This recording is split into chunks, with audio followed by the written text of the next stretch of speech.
Painted painless learning. નમસ્કાર વિદ્યાર્થી મિત્રો, સ્વાગત કરું છું તમારું પેઇન્ટેડ લર્નિંગમાં. આપણે અલંકાર પ્રશ્નપત્રોનું સોલ્યુશન કરી રહ્યા છીએ અને તેની અંદર આપણે વિભાગ ડી એક બાકી છે પહેલા પ્રશ્નપત્રનો. તો શરૂ કરીએ પહેલા વિડીયો અને સાથે તમને માહિતી આપવાની છે અલંકાર પ્રશ્નપત્ર શું છે અને કઈ રીતે તમે તે મેળવી શકો છો.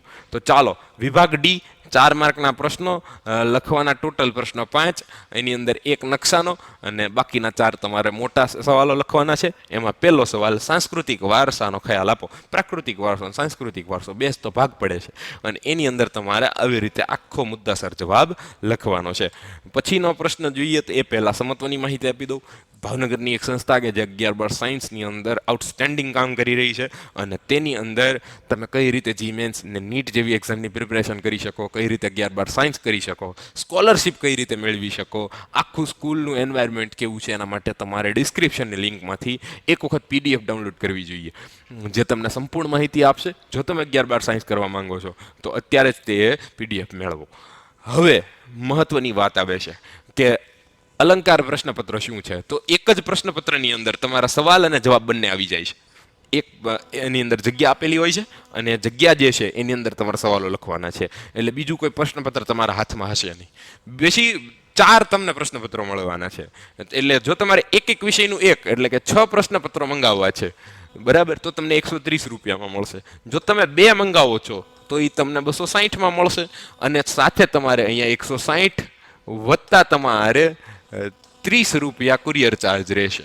અહીંયા પણ એટલો જ કુરિયર ચાર્જ રહેશે અને 3 મંગાવો છો તો પણ વત્તા 130 એટલે 390 વત્તા 30 રૂપિયા કુરિયર ચાર્જ રહેશે, બરાબર ને. પણ જો તમે 4 પ્રશ્નપત્રો મંગાવો છો તો તમારે 30ના બદલે 500 રૂપિયા ભરવા પડશે. જો તમે 4 પ્રશ્નપત્રો મંગાવો છો તો તમારે 30 રૂપિયા કુરિયર ચાર્જ ભરવાનો નહીં હોય અને તમને 500 રૂપિયામાં મળશે. અને જો તમે પેન્ટેડ સાથે રિવિઝન લેક્ચરમાં જોડાઓ છો તો તમને એપ્લિકેશનની અંદર દરરોજ 2 કલાક દરેક વિષયનું પુનરાવર્તન રિવિઝન મળશે ભાઈ.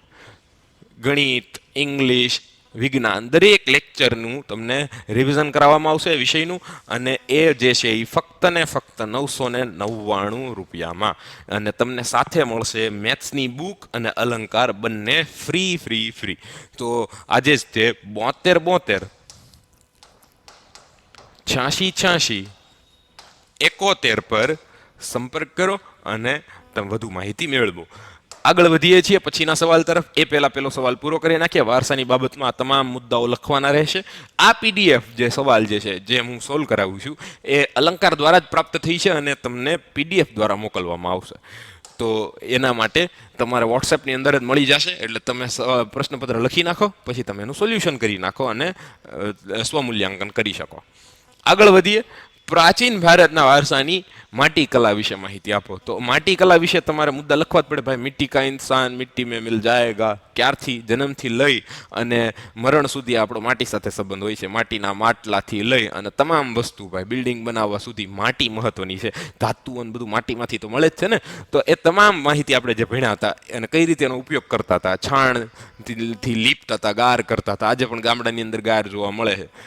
લાદી તો પછી પાછળથી આવી ને. તો એ બધું તમારે લખવાનું થાય, કુંભારથી લઈને તમામ વસ્તુ, બરાબર ને. પછી છે નાલંદા 3 વિદ્યાપીઠો છે, IMP છે, નાલંદા, તક્ષશિલા અને વલ્લભી. એક તો હશે જ. તો આજે તે કરી નાખો અને તમે પછી નાલંદા વિશે લખવા બેસો ત્યારે તમને ખબર પડી જોઈએ કે રાજ્ય તો કે બિહાર, બડગામ ગામની અંદર આવેલી છે અને એની અંદર કઈ વસ્તુ ભણાવવામાં આવતી હતી. ખાસ તો આ મહત્વનું, જો તમે આ પહેલા લખી નાખશો ને કે મહાવીર સ્વામીએ ત્યાં 14 વખત ચાતુર્માસ કર્યા હતા, પછી તમને એ જવાબ આવડે છે એની ખાતરી થઈ જશે. તો તમારા માર્ક પણ વધી જાય. તો મુદ્દાઓ કેમ લખવા એ પણ જરાક જોઈ લેજો. જોઈએ પછીનો પ્રશ્ન.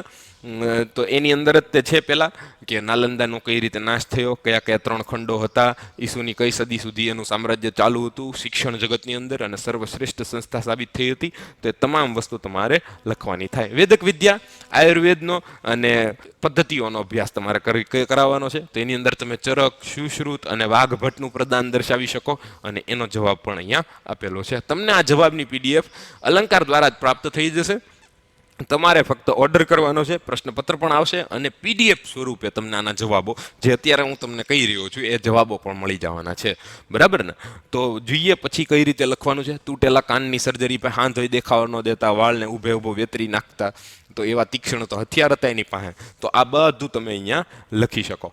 પછી જોઈએ તો તાજમહેલ કોણે બંધાવ્યો હતો? શાહજહાં બંધાવ્યો હતો એની પ્રિય પત્ની મુમતાઝ મહેલની યાદમાં, અને 1631માં શરૂ થયું અને 1653માં પૂરું થયું, બરાબર? તો 22 વર્ષ લાગ્યા હતા આ બનાવવા માટે. સ્વર્ગના બગીચામાં પવિત્ર દિલોનું સ્વાગત છે અને શું કહેવાય સૌથી મોટી નિશાની છે. તો તમે આવી રીતે જવાબ લખી શકો છો. જોઈએ પછીનો પ્રશ્ન, સંસાધન એટલે શું? માણસ પોતાની શું કે વૈચારિક શક્તિથી, બુદ્ધિથી, ભાઈ પોતાના જ્ઞાન અને કૌશલ્યથી જે વસ્તુને પોતાની જીવન જરૂરિયાતો પૂરી કરવામાં ઉપયોગમાં લે એ તમામ વસ્તુ સંસાધન બને છે. વ્યાખ્યા આપણે પાકી કરી હતી.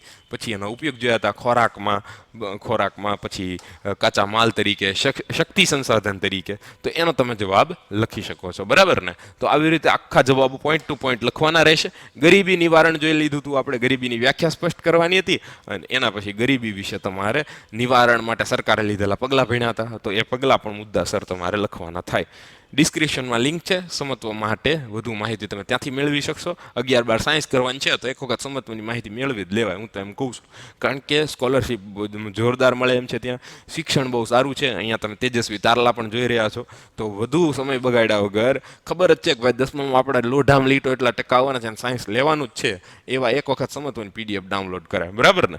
આગળ વધીએ તો 4 પ્રશ્નપત્રોના સેટની વાત આપણે કરીએ છીએ. એમાંથી પહેલાનું સોલ્યુશન જોઈ નાખ્યું આપણે, ડી વિભાગમાં પહોંચી ગયા, બરાબર? હવે જુઓ તો એની અંદર તમારે ભાઈ જે માહિતી હમણાં કીધી ગરીબી નિવારણના કાર્યક્રમ, એના મુદ્દાઓ બાકીના અહીંયા આપેલા છે. એના પછી નકશો બાકી રહે. નકશામાં રાજ્યોનું નામ યાદ રાખજો ખાસ. અહીંયા આમ લખેલું હોય ને ચંદ્રપ્રભા, તો તમને ખબર પડી જવી જોઈએ કે ચંદ્રપ્રભા આમાંથી કયા રાજ્યમાં છે, ચંદ્રપ્રભા કયા રાજ્યમાં છે. પછી આ દુધવા લખેલું છે જો, તો એ પણ ખબર પડી જવી જોઈએ કે દુધવા ક્યાં આવેલું છે. એના પછી અહીંયા દચી ગામ છે, તો અહીંયા જુઓ ને તો કયું છે એ પણ ખબર પડી જવી જોઈએ. તો એ રીતે તમારે પાકું કરવાનું રહેશે. અહીંયા નકશા પૂર્તિ કરેલી જ છે. ખાસ આ સૂચિ મહત્વની છે. તમે આવી રીતે કોઠો ન દોરો તો કંઈ નહીં, પણ એક તરફ સંજ્ઞા લખો અને એક તરફ સૂચિ લખો અને નીચે 4 જે છે એ લખી નાખો, તો તમારો ફાયદો થાય. તો આવી આ પ્રશ્નપત્રો છે અલંકારના, એના પીડીએફ પ્રમાણેના જવાબો પણ મેં તમને સમજાવ્યા અને તમને માહિતી પણ આપી દીધી. તો પેલું પ્રશ્નપત્ર અહીંયા પૂરું થાય છે. આપણે મળીશું નવા પ્રશ્નપત્રમાં. ત્યાં સુધી મને રજા આપો. મિત્રો સુધી વિડીયો પહોંચાડો. કેવો લાગ્યો વિડીયો કોમેન્ટ કરો. ચેનલને સબસ્ક્રાઈબ ન કરી હોય તો સબસ્ક્રાઈબ કરો. મળીએ છીએ નવા પ્રશ્નપત્ર. Painted Painless Learning.